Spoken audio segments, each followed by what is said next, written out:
dance performance, of course, that's an easy one. You know, passionate flamenco or delicate Asian dance. It's like, oh, I want that. I want to snatch those qualities and put them in my own dancing.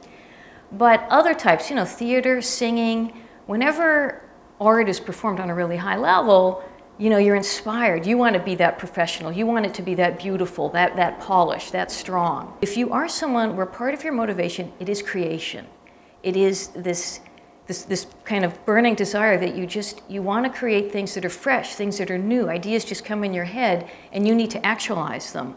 I think you have to go outside the world of belly dance. You have to be inspired by just a much larger world, because if you're staying just in the belly sphere, you run the risk of really just recycling material that already exists. So I think for anyone, and again, as I say, this doesn't apply to everyone. Some people, this is not their interest. In my case, it very much is my interest that, you know, just to create things that are fresh, that are individual, that are new. That I just get these visions and I want to put them out there. It is a necessity to be open to inspiration from every conceivable source. Right now, where I am in my career, I am almost completely project-driven. So project comes to me with whatever its specific parameters are. And immediately I have to resolve two issues. Number one, what music am I dancing to? Number two, what is my character? What is my role? What emotion or creature am I portraying? Because that's going to influence the choreography, and it's going to totally determine the costuming, the makeup, all of these elements. So in general, I'm like a sponge. I'm just a sponge, absorbing inspiration from anywhere, you know, way outside the world of belly dance. In terms of music, I'm driving in my car, I hear a song on the radio, and it strikes that chord that I can make a performance to this. This will be a great dance piece. And I'm scrabbling for paper while I'm driving and trying to write it down and get it home. Very heavy amount, I would say, of metal, of classic rock, hard rock. A lot of Kid Rock is on there, Godsmack. And neoclassical, neo-orchestral, some opera songs, a lot of world music. You know when it strikes that chord, and of course that chord is different for everyone. We're all inspired by different things. But whenever I hear it, and I can remember it long enough, get it, write it down, and maybe make a little note as to what it makes me, you know, what is inspiring me to do. Like with Kid Rock, I hear a song, I'm like, that's for Kane. And ultimately, I did make a Kane dance out of it. In terms of the visual inspiration, same thing. I love fashion imagery. I might like a photo because of the outfit, or maybe a detail in the outfit, or maybe a piece of jewelry, or maybe just the pose and the overall ambiance.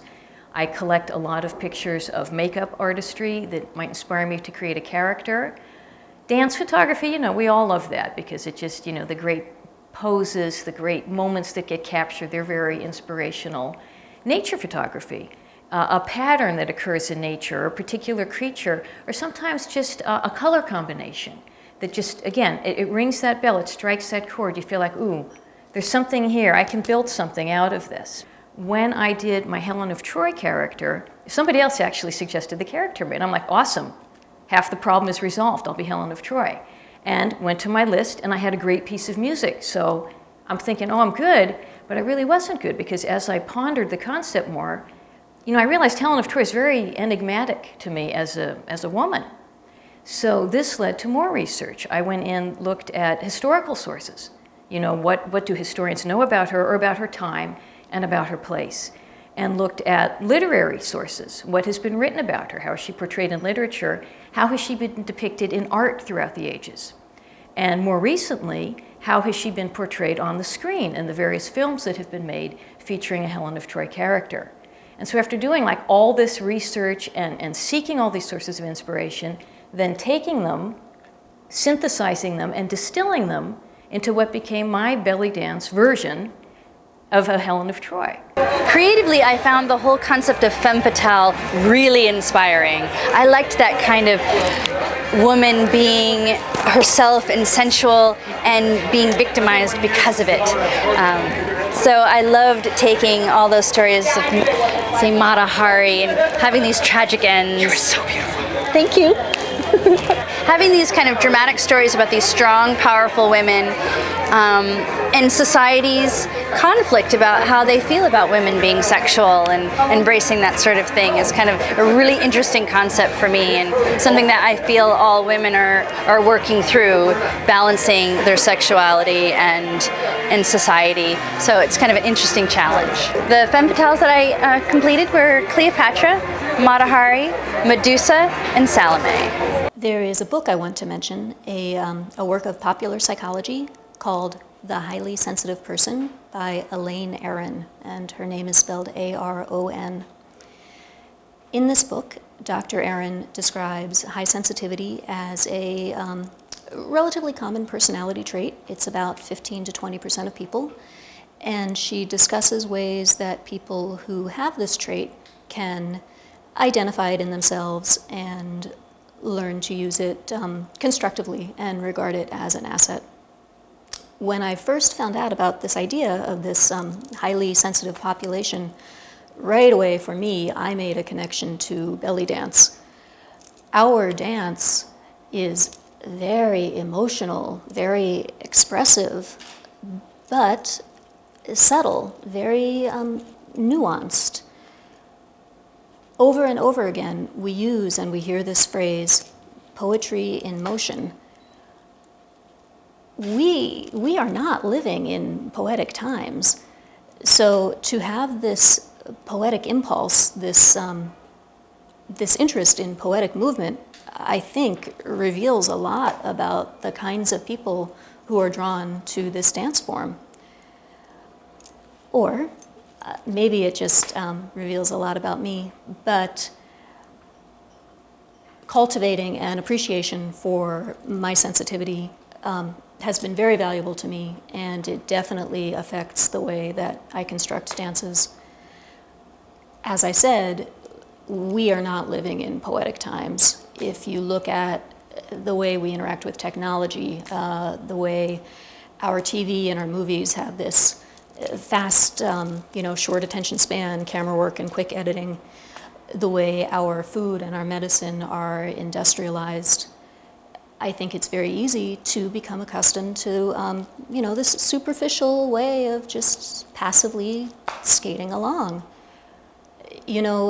People say that this is why there's so much interest right now in zombies in popular culture, because we intuitively have this sense that there's a dark side to this quick fix gratification, that it can, degrade us. But belly dance, I think, can be an antidote to that.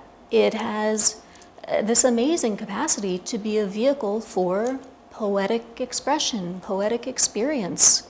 It can be a doorway into the extraordinary, into this beautiful, tender, transcendent, other realm of experience. Or it doesn't have to be profound. It can also just be simple and happy and fun and joyful, but it always has, or always has the potential to have, this extraordinary romantic quality. Working with this in mind, understanding and engaging with this poetic aspect of belly dance, I think has a big contribution to why my dances look the way that they do, why they have this unique look. It sounds trite to talk about heart and soul, but I don't know how else to describe it. I am dancing from my heart through the whole thing, from the dreaming up of the ideas to the sequencing together of the choreography, to the actual dancing, the actual performance. Even in the way that I kinesthetically click in the way that I align my body, I dance from my heart.